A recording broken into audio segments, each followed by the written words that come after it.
नमस्कार। प्रादेशिक समाचार के साथ मैं नूतन लकड़ा। पहले मुख्य समाचार। प्रधानमंत्री नरेंद्र मोदी ने कहा कि सभी लोगों को कोविड के नए वेरिएंट से सावधान रहने की जरूरत है। संसद का शीतकालीन सत्र आज से शुरू। 3 कृषि कानून वापस लेने संबंधी विधेयक ध्वनिमत से पारित। राज्य के मुख्य सचिव ने सभी उपायुक्तों से जाति प्रमाण पत्र जारी करने में आ रही परेशानियों को दूर करने का निर्देश दिया है।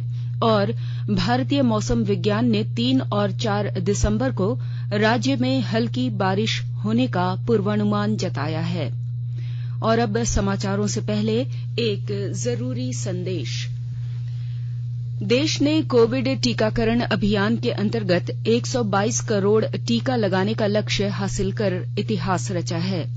इस महत्वपूर्ण कार्य में योगदान करने वाले चिकित्सकों, नर्सों और अन्य स्वास्थ्य कर्मियों का आकाशवाणी अभिनंदन करता है। इसके साथ ही हम आपको सतर्क भी करना चाहते हैं कि कोविड अभी समाप्त नहीं हुआ है।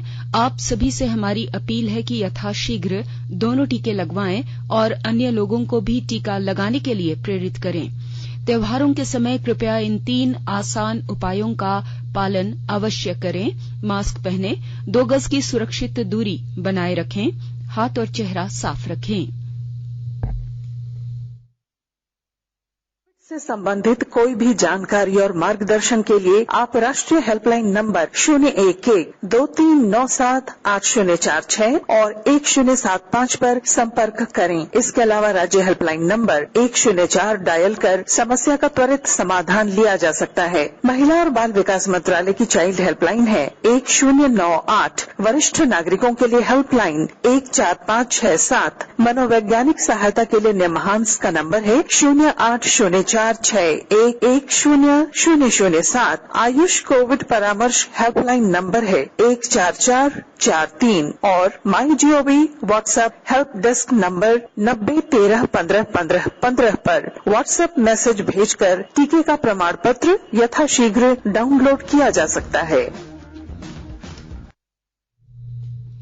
प्रधानमंत्री नरेंद्र मोदी ने आज कहा कि सभी लोगों को कोविड के नए वेरिएंट से सावधान रहने की जरूरत है।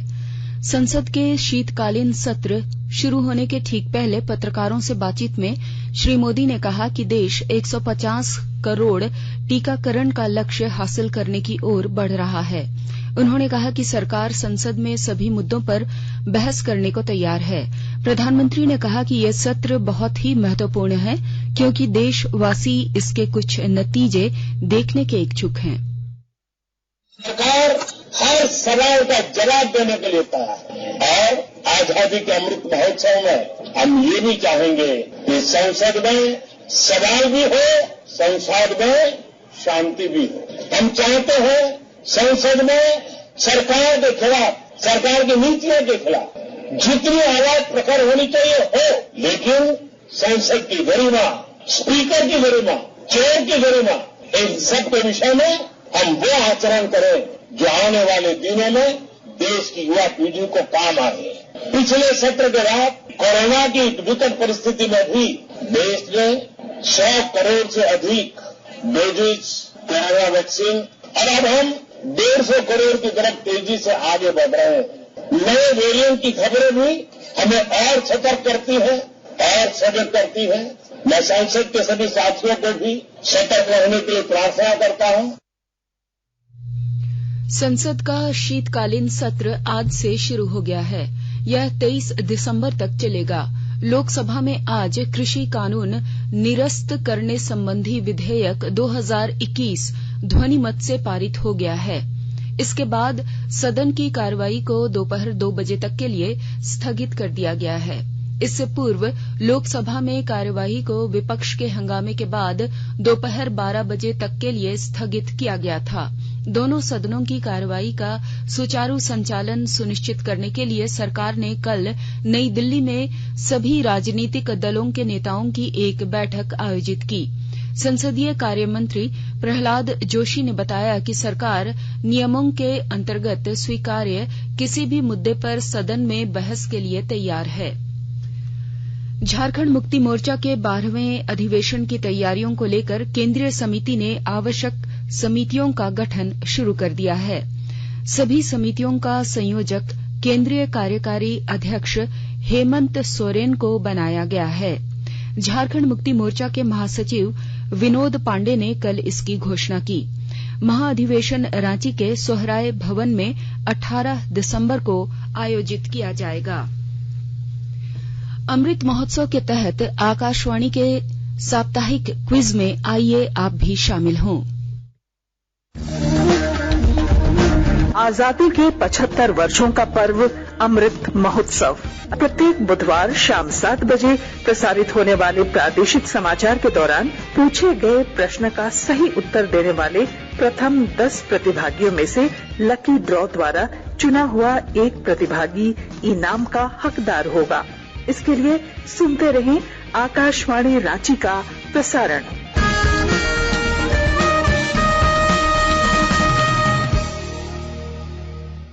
जागो ग्राहक जागो, जागो ग्राहक जागो।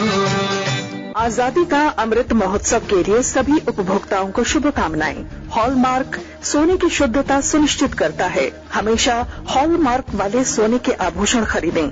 उपभोक्ता किसी भी शिकायत के लिए कृपया राष्ट्रीय उपभोक्ता हेल्पलाइन टोल फ्री नंबर 14404 पर संपर्क करें। उपभोक्ता मामले विभाग भारत सरकार द्वारा जनहित में जारी। जानो अपने अधिकारों को, अपने हक पहचानो, बेईमानों को सबक सिखाओ, ग्राहक अब तो जागो।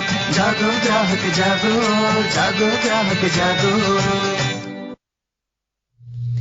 कोविड के नए संस्करण ओमिक्रॉन के मद्देनजर केंद्रीय स्वास्थ्य मंत्रालय ने देश में अंतर्राष्ट्रीय आगमन के लिए दिशा निर्देशों को संशोधित किया है, जो 1 दिसंबर से प्रभावी होगा।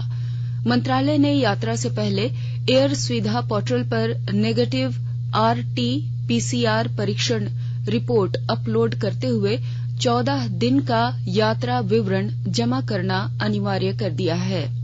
यात्रा शुरू करने से पहले 72 घंटों के भीतर RT-PCR परीक्षण कराना होगा।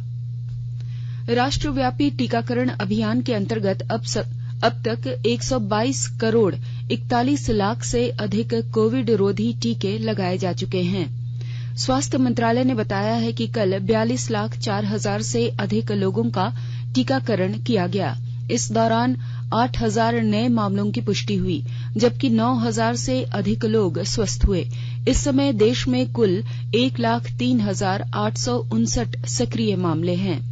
मंत्रालय ने बताया है कि अब तक 3 करोड़ 40 लाख 8,183 रोगी ठीक हो चुके हैं।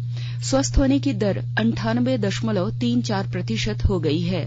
देश में इस महामारी से मरने वालों की संख्या 4,68,790 पहुंच गई है। पिछले 24 घंटों में 236 लोगों की इस संक्रमण से मौत हुई। स्वास्थ्य मंत्रालय ने बताया है कि अब तक देश भर में 64 करोड़ 2 लाख से ज्यादा कोविड की जांच की जा चुकी है। आकाशवाणी के ताजातरीन समाचारों के लिए आप हमारे वेबसाइट newsonair.com पर लॉग ऑन कर सकते हैं। ताजा समाचार Twitter handle @AIR News Alerts और Facebook page all India radio news पर भी उपलब्ध है। आप प्रादेशिक समाचार एकांश के ट्विटर हैंडल @AIR News_Ranchi और फेसबुक इंस्टाग्राम पेज तथा YouTube channel AIR News Ranchi पर भी हमारे बुलेटिन सुन सकते हैं। प्रादेशिक समाचार आप आकाशवाणी रांची से सुन रहे हैं और अब पेश है कोरोना से बचाव के कुछ संदेश। कोविड-19 से बचाव और सुरक्षित रहने के 3 उपाय। मास्क लगाएं, 2 गज दूरी है जरूरी, सुरक्षित दूरी रखें, हाथ और मुंह साफ रखें।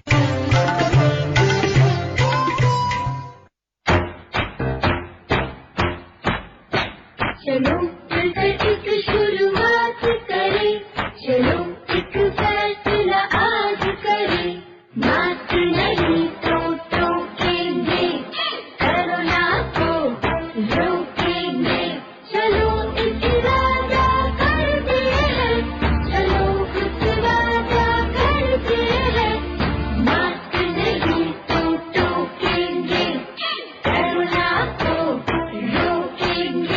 भारत सरकार द्वारा जनहित में जारी। राज्य के मुख्य सचिव सुखदेव सिंह ने जाति प्रमाण पत्र जारी करने में आ रही परेशानियों को दूर करने का निर्देश दिया है। उन्होंने सभी जिलों के उपायुक्तों से जाति प्रमाण के लंबित और निष्पादित मामलों की जानकारी मांगी है। अंचल कार्यालय से बनाए गए जाति प्रमाण पत्र के आधार अभ्यर्थी ऑनलाइन आवेदन कर सकेंगे। उसी आवेदन के आधार पर अनुमंडल अधिकारी के कार्यालय से जाति प्रमाण पत्र जारी किया जाएगा। राज्य के सरकारी स्कूलों के शिक्षकों के अंतर जिला स्थानांतरण में भाषा और विषय महत्वपूर्ण होगा। जिन जिलों की स्थानीय भाषा एक होगी उन जिलों में संबंधित शिक्षकों का स्थानांतरण होगा। स्थानांतरण में यह देखा जाएगा कि शिक्षकों के जाने से उक्त जिले में संबंधित विषय के शिक्षकों की संख्या कम न हो जाए।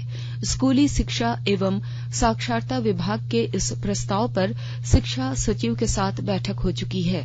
अब इसे शिक्षा मंत्री जगन्नाथ महतो को भेजा जाना है। जामताड़ा जिले में जिला प्रशासन पुराने भवनों का जीर्णोद्धार कर बुजुर्गों के लिए एडल्ट क्लब के रूप में विकसित करने की पहल शुरू की है। विस्तृत ब्यौरा दे रहे हैं हमारे संवाददाता। जामताड़ा जिले के ग्रामीण क्षेत्रों के बुजुर्गों में एकाकीपन अवसाद को समाप्त कर उन्हें सक्रिय और मानसिक रूप से स्वस्थ जीवन जीने की अनोखी पहल की जा रही है। इस दिशा में जिला प्रशासन के द्वारा पुराने पड़े भवनों को जीर्णोद्धार कर एल्डर क्लब के रूप में परिणत किया जा रहा है। डीआरडीए निदेशक जावेद अनवर इदरिसी ने नारायणपुर प्रखंड मुख्यालय में जीर्णोद्धार किए जा रहे पुराने भवन का निरीक्षण के क्रम में कहा कि क्लब में टीवी सेट, इंडोर एवं आउटडोर में खेले जाने वाले खेलों से संबंधित सामग्रियों के साथ साथ मनोरंजन के अन्य साधन भी उपलब्ध कराए जाएंगे। उन्होंने कहा कि प्रखंड क्षेत्र के बुजुर्ग आराम करने के साथ ही उपलब्ध मनोरंजन के साधनों का उपयोग कर सक्रिय जीवन जी सकेंगे। उन्होंने बताया कि एल्डर होम के बेहतर संचालन के लिए वरिष्ठ नागरिकों की एक समिति का भी गठन किया जाएगा। सुभाष प्रसाद सिंह, आकाशवाणी समाचार, जामताड़ा। कृषि मंत्री बादल पत्रलेख ने कहा है कि तय समय सीमा पर ही पंचायत चुनाव कराया जाएगा। पंचायत चुनाव के प्रशासनिक और राजनीतिक सक्रियता तेज हो गई है। चुनाव को लेकर आयोग की ओर से आवश्यक पहल की जा रही है। मंत्री कल जामताड़ा में कांग्रेस की ओर से आयोजित जन जागरण अभियान कार्यक्रम में बोल रहे थे। कार्यक्रम का आयोजन कार्यकारी अध्यक्ष राजेश ठाकुर के नेतृत्व में किया गया। भारतीय मौसम विज्ञान केंद्र की ओर से जारी मौसम रिपोर्ट के अनुसार नवंबर के अंतिम सप्ताह से धीरे धीरे ठंड बढ़ने लगी है। इसका असर रांची समेत पूरे झारखंड में दिखने लगा है। रांची का न्यूनतम तापमान 11 डिग्री पहुंच गया है, जबकि एक दिन पहले शनिवार को रांची का न्यूनतम तापमान 12 डिग्री रिकॉर्ड किया गया था। रांची से नई दिल्ली जा रही राजधानी एक्सप्रेस के समय में परिवर्तन किए जाने पर कल रात 1 दर्जन यात्रियों की ट्रेन छूट गई। इससे नाराज यात्रियों और उनके परिजनों ने हंगामा किया। हंगामे के कारण 3 लोगों को पुलिस ने गिरफ्तार कर लिया है। सरकार आपके द्वार कार्यक्रम के तहत कल रामगढ़ में उपायुक्त माधवी मिश्रा की अध्यक्षता में वीडियो कॉन्फ्रेंसिंग का आयोजन किया गया। वीडियो कॉन्फ्रेंसिंग के दौरान उपायुक्त ने जिले के विभिन्न पंचायतों में शिविर के माध्यम से प्राप्त आवेदनों और उनके निष्पादन की स्थिति की समीक्षा की। गढ़वा रंका राष्ट्रीय राजमार्ग पर कल सड़क हादसे में एक व्यक्ति की मौत हो गई। वहीं परती केतार मुख्य पथ पर 2 मोटरसाइकिल की टक्कर में 2 लोग गंभीर रूप से घायल हो गए। और अब अंत में मुख्य समाचार एक बार फिर। प्रधानमंत्री नरेंद्र मोदी ने कहा कि सभी लोगों को कोविड के नए वेरिएंट से सावधान रहने की जरूरत है। संसद का शीतकालीन सत्र आज से शुरू। 3 कृषि कानून वापस लेने संबंधी विधेयक लोकसभा में ध्वनिमत से पारित। राज्य के मुख्य सचिव ने सभी उपायुक्तों से जाति प्रमाण जारी करने में आ रही परेशानियों को दूर करने का दिया निर्देश। और भारतीय मौसम विज्ञान ने 3 और 4 दिसंबर को राज्य में हल्की बारिश होने का पूर्वानुमान जताया है। इसके साथ ही आकाशवाणी रांची से प्रादेशिक समाचार का ये बुलेटिन समाप्त हुआ। नमस्कार। रहिए, सुरक्षित रहिए और सुनते रहिए आकाशवाणी।